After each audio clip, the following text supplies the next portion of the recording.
நீங்கள் ஒரு சுகர் பேஷண்ட்டாக இருந்து நீங்கள் யூரின் போகும்போது ரொம்ப நுரையாக போகிற மாதிரி இருந்தால் அது ரொம்ப சாதாரணமாக என்றைக்குமே நினைக்காதீங்க. இது ஒரு முக்கியமான அறிகுறியாக இருக்கும். யூரினில் பொதுவாக நுரை போகிறத நம்ம புரோட்டீன் யூரியா அப்படின்னு சொல்லுவோம். நம்ம உடம்புல இருக்கிற புரோட்டீன் சத்து கிட்னிலேருந்து வெளியேற ஆரம்பிக்குதுன்னு அர்த்தம். இது கிட்னி பாதிப்புக்கான ஒரு முக்கியமான அறிகுறியாகவே நம்ம கன்சிடர் பண்ணுவோம். நீங்கள் ரொம்ப நாளாக ஒரு சுகர் பேஷண்ட்டாக இருந்தாலோ இல்லை உங்கள் சுகர் கட்டுப்பாடு இல்லாத அளவில் இருந்தாலோ இந்த பிரச்சனை சாதாரணமாக நடக்கும். இது நம்ம டயபெட்டிக் நெஃப்ரோபதி அப்படின்னு சொல்லுவோம். இது போல் பிரச்சனை உள்ளவங்க முதல்ல உங்கள் மருத்துவரை போய் பாருங்கள். ஒரு யூரின் டெஸ்ட்டை கண்டிப்பாக எடுங்க. ரீனல் ஃபங்க்ஷன் டெஸ்ட்டுன்னு சொல்லக்கூடிய உப்பு சத்து டெஸ்ட் எடுத்து பாருங்கள். அது மட்டும் இல்லாமல் காலையில் முதல்ல போகிற யூரினை டெஸ்ட்டு கொடுத்து அதில் யூரின் அல்புமின் கிரியாட்டினின் ரேஷியோ அப்படின்னு ஒரு ரேஷியோவை பாருங்கள். இது மூணுமே உங்களுக்கு பிரச்சனைக்குரிய அளவில் இருந்தால் கண்டிப்பாக உங்கள் சிறுநீரகம் பாதிக்கப்பட்டுருச்சுன்னு அர்த்தம்.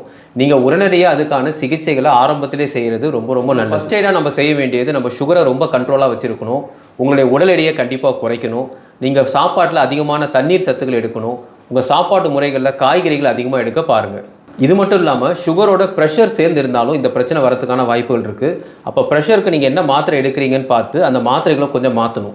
ஏசி இன்ஹிபிட்டர்ஸ் இல்லை ஏஆர்பின்னு சொல்லக்கூடிய வகையான மருந்துகளை நம்ம எடுத்தால் இந்த பிரச்சனைலேருந்து ஈஸியாக நம்ம தப்பிக்கலாம். இந்த தகவல் உங்களுக்கு பிடிச்சிருந்தா உங்கள் நண்பர்களுக்கு இதை ஷேர் பண்ணுங்கள். தியான் ஹெல்த் கேரோடைய சர்க்கரை இல்லா உலகம் யூடியூப் பேஜை வியூ பண்ணிகிட்டே வாங்க.